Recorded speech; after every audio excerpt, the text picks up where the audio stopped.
গ্রহকথার প্রতিটি অক্ষর, প্রতিটি কথা রিজিয়ার। এখানে আমার কোনো কথা নেই, সবটাই রিজিয়ার কথা। রিজিয়া নামটা কাল্পনিক, এটা ওর সত্যি নাম নয়। এই কল্পনাটুকু নিতান্ত বাধ্য হয়ে করতে হয়েছে আমাকে।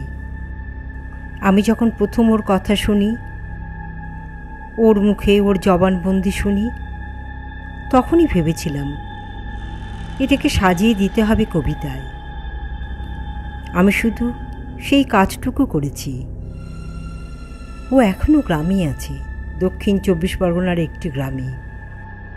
ওকে যে লড়াই করতে হয়েছে এবং গ্রামে ফিরে আসার পরে এখনও যে লড়াই করতে হচ্ছে, সেটা দুনিয়ার মানুষের জানা দরকার। তার জন্য লিখেছি গ্রহকথা। কবি দেবব্রত সিংয়ের গ্রহকথা।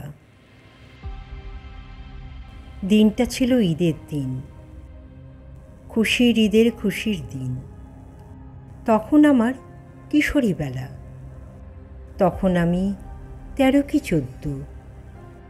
আমার ছোট কাকার মেয়ে, সে আমার থেকে অনেক বড়। দিল্লিতে কাজ করত কি সব, মাঝে সাঝে বাড়ি আসতো। ঈদের দিনে সে আমাকে মেলা দেখাতে নিয়ে গেল ক্যানিং স্টেশনে। সারি সারি দোকানদানি, রঙিন শাড়ি, রঙিন চুড়ি, নতুন জামা, নতুন পোশাক, ঈদের মেলা, খুশির মেলা। তার মাঝে ভিড় ঠেলে কোত্থেকে দিদি আমাকে ঠান্ডা কিনে এনে খাওয়ালে।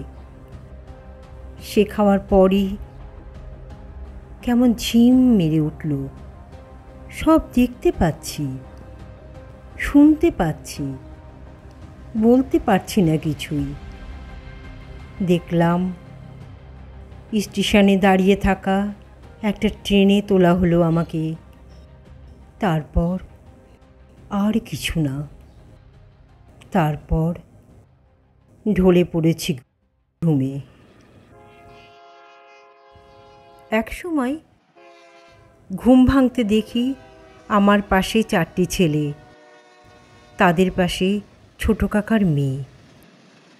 তাকে দেখতে পেয়ে আমি শুধলাম, দিদি আমাকে নিয়ে যাচ্ছিস কোথায়? দিদি বলল, তুই সবসময় দিল্লি দিল্লি করিস, তোকে দিল্লি নিয়ে যাচ্ছি। খুব তেষ্টা পাচ্ছিল আমার, জল চাইলাম। সে জল খেতে আবার ঝিম মেরে গেল মাথাটা। ঘুমিয়ে পড়লাম। ঘুমিয়ে ঘুমিয়ে ট্রেনে চড়ে আরও কত দূর গেলাম কে জানে। হঠাৎ ঘুমটা যখন ভাঙল,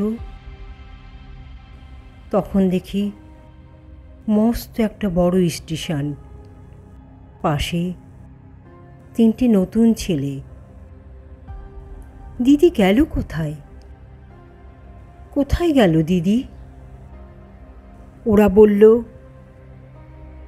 দিদি টিদি কেউ নেই এখানে, যা বলছি শোনো, চুপচাপ নেমে এসো, কথা বলো না, আর একটাও কথা বলো না। জায়গাটা স্টেশন থেকে অনেক দূরে, শহরের পুরনো একটা ঘিঞ্জি জায়গা। সেখানে পলেস্তারা খসা 4তলা বিল্ডিং, ঘোরানো সিঁড়ি। দেখি পরপর ঘরে শুধু মেয়ে আর মেয়ে, কম বেশি আমার বয়সী সব মেয়ে। একজন মুখ টিপে হেসে বলল, নতুন চিড়িয়া। সে আবার কি? আমি হাঁ হয়ে চেয়ে রইলাম ওদের মুখের দিকে। অন্য একজন বললে, তোর মরণ হয় না রে? সত্যি মরে যেতেই চেয়েছিলাম তখন। পরের দিন সকালবেলা এক বয়স্কা মহিলা এলো। সে আমাকে বোঝাতে লাগলো সব, কিভাবে থাকতে হবে, কি করতে হবে, আরও অনেক কিছু। সে শুনে বমি এসে গেল আমার। আমি বললাম, হবে না, এসব আমার দ্বারা হবে না। তারপর আর কি, বোঝানোর যখন কাজ হলো না, তখন শুরু হয়ে গেল মার। রোজ দিন নিয়ম করে এলোপাথারি মার। তখন ঠিক মতন খেতেও দিত না, কারোর সঙ্গে কথাও বলতে দিত না। 3 মাস ধরে এরকম করে খালি পিটিয়ে গেছে। একদিন এমন মারল, অজ্ঞান হয়ে গেলাম। আমাকে ভর্তি করতে হলো হাসপাতালে। অনেক ওষুধ খেলাম, স্যালাইন টানলাম। তারপর কিছুটা সুস্থ হলে ফের ওই বিল্ডিংয়ে। তারপর আমার সঙ্গে কি জানি কী ভেবে একটু ভালো ব্যবহার করতে শুরু করলো ওরা। একদিন মন্দির দেখাতে নিয়ে গেল, একদিন বাজার ঘোরাতে নিয়ে গেল। তখন আমার মনে ঘুরতে শুরু করেছে একটা কথা, পালাতে হবে, যেভাবেই হোক পালাতে হবে এখান থেকে। কদিন পর ওরা কি ভাবলো জানি না, ওরা আমাকে সরিয়ে দিলে অন্য বিল্ডিংয়ে। সেটা ছিল দোতলা বিল্ডিং। মেয়েদের সংখ্যাটা আগের চেয়ে কম, তবে সেখানেও মেয়েরা সবাই বাঙালি মেয়ে। তাদের সঙ্গে থাকতে থাকতে ভাব জমে গেল আমার। আমি ওদের সময় পেলেই বোঝাতাম, চল পালিয়ে যাই। ওরা বলতো, পালানো অত সহজ না রে, ধরা পড়লেই জ্যান্ত কেটে ফেলে মালকিনের লোকেরা, সেটাই নিয়ম এখানের। এভাবেই মাস 6 আগে একটা মেয়েকে সবার সম্মুখে টুকরো টুকরো করে কেটেছে। আমি তবু ভয় পেলাম না, আমি তবু পালানোর কথা ছাড়লাম না। যেসব ছেলেরা আসতো আমাদের কাছে, তাদের মধ্যে সবাই যে খুব খারাপ ছিল তা না, ভালোও ছিল। কেউ কেউ আবার জানতে চাইতো, ভালোবাসতে চাইতো। ভালোবাসা করে একদিন ভোরবেলায়, খুব ভোরবেলায়, 2 ছেলে 2 মেয়েকে নিয়ে গেল পালিয়ে। ওদের পালানো দেখে সাহস পেয়ে আমরাও পালালাম। তার কদিন পরে একদিন সন্ধ্যের পর প্রচণ্ড ঝড় বৃষ্টি। মনে হলো আজই পালানোর দিন, সবচেয়ে ভালো দিন। আমি বোঝালাম আমার সঙ্গী মেয়েদের, আমরা 12 জন ছিলাম এক ঘরে। 7 জন সায় দিলে আমার কথায়। বিল্ডিংয়ের গেটে একজন মাঝবয়সী দারোয়ান দিনভর বসে থাকতো পাহারায়। সেদিন ঝড় বৃষ্টির সন্ধ্যায় সে মদ খেয়ে বেহুশ। ওকে টপকে আমরা পালালাম গেট খুলে। তারপর সবাই মিলে দিলাম দৌড়। গলিটা অনেক লম্বা, গলি পেরিয়ে বড় রাস্তা। রাস্তার ঝড় বৃষ্টিতে অটো খুবই কম। যারা যায় তারা হাত দেখালেও থামে না। শেষে আমরা 7 জন হাত ধরাধরি করে দাঁড়িয়ে পড়লাম রাস্তায়। তারপর একটা অটো আসতে হুড়মুড় করে উঠে পড়লাম সবাই। অটোওয়ালা শুধালো, কাহা যাও কি? কথাটা শুনে কি বলবো, কিছু খুঁজে পাইনি তখন। হঠাৎ মনে পড়ে গেছিল দেহাতি টোলার সেই ছেলেটার কথা। ওখানকার মুখিয়ার ছেলে, সে বলেছিল, কোনো বিপদে পড়লে আমাকে একটা খবর দিও, আমি আসবো এগিয়ে। সেদিন ছেলেটা যা করেছিল সে একেবারে দেবদূতের মতো, ফেরেশতার মতো। সে আমাদের নিয়ে তুলেছিল তার ফুপুর বাড়িতে। মালকিন কোত্থেকে খবর পেয়েছিল কে জানে। পুলিশ পাঠিয়ে সার্চ করিয়েছিল ছেলেটার বাড়ি।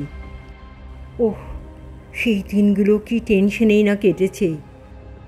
ট্রেন ধরতে স্টেশনে যাব, সেখানেও জাল বিছিয়ে রেখেছিল মালকিনের পুলিশ। ছেলেটা কী না করেছে তখন। শেষে আমাদের 7 জনকে 7টা বাড়িতে রেখেছে, কাপড় জামা কিনে দিয়েছে, বাড়ি ফেরার টাকা দিয়েছে। তারপর একদিন ভোর রাতে অন্য একটা স্টেশনে হাওড়ার ট্রেনে তুলে দিয়েছিল। তারপর বাড়ি ফেরা। বাড়ি ফিরে কদিন যেতে না যেতে আবার আর এক লড়াই। কি অদ্ভুত জীবন আমাদের, কি অদ্ভুত দেশ আমাদের। পাড়ায় আমার পরে মিসিং হয়েছিল আর একটা মেয়ে। আমি ফিরে আসার পরে সে মেয়েটার বাপ কেস ঠুকে দিল আমার নামে। কারণটা কি? আমি নাকি পাচার করে দিয়েছি ওর মেয়েকে। ভাবুন একবার, কোন দেশে বাস করছি আমরা, ভাবুন। ক্ষমতাবান পাচারকারীরা ক্ষমতার সঙ্গে ওঠা বসা করে। কেমন অবাধ দিবাক্ষেত্র গড়ে তুলেছে ভাবুন। আসলে আমি গ্রামে ফিরতেই ভয় পেয়ে গেছিল ওরা। ওদের ভালো মানুষের মুখোশ খসে পড়বে, তাই গরিব ঘরের অসহায় মেয়ের বাপকে টোপ দিয়েছিল ওরা। তোমাকে কিছু করতে হবে না, যা করার সব আমরাই করব। তুমি শুধু কোর্টে দাঁড়িয়ে একবার বলে দেবে কথাটা, তারপর দেখবে তোমার পাচার হয়ে যাওয়া মেয়েকে আমরাই ফিরিয়ে এনে দেব ঘরে। এত কাণ্ড করেও ওরা দমাতে পারেনি আমাকে। আমি আমার কাকার মেয়েকে ছেড়ে দেইনি, মামলা করেছি ওর নামে। তার সঙ্গে এজেন্টদেরও বাদ দেইনি। আরও শুনবেন? আমাদের গরিব ঘরের গরিবি ঘুচাতে চালাঘরের গায়ে মাটির দেওয়াল তুলে ছোটোখাটো একটা পোলট্রি করেছিলাম আমি। ভালোই চলছিল, খারাপ না। ওরা এসব সইতে না পেরে একদিন এক রাতের অন্ধকারে মুরগির খাবারে বিষ মিশিয়ে মেরে ফেলে দিল সব। শুধু তাই না, পোলট্রি ঘরের পাশে খড়ের ছাউনি দেওয়া আমাদের যে মাটির ঘরটা ছিল সেটা পুড়িয়ে দিল আগুন দিয়ে। এখন মাকে নিয়ে পোলট্রি ঘরেই থাকি আমি। ক্ষমতাবানদের হাত অনেক লম্বা হয়, কথাটা শুনেছেন আপনারাও। এখন শুনে রাখুন, তার চেয়েও বেশি লম্বা পাচারকর্তাদের হাত। আমি সেই পাচারকর্তাদের বলছি, মুরগির ঘরে থাকছি বলে আমি কিন্তু মুরগি না। আমি রুবিনা বিওয়ার মেয়ে রিজিয়া। আমি লড়াইটা এত সহজে ছাড়ব না। আমরা পাচার ফেরত মেয়েরা ভয় পাই না মরতে। মরতে তো একদিন হবেই, তার আগে লড়াই করে দেখতে চাই সবের একটা শেষ বলে জিনিস আছে। আমরা এর শেষ দেখতে চাই, পাচারের শেষ দেখতে চাই।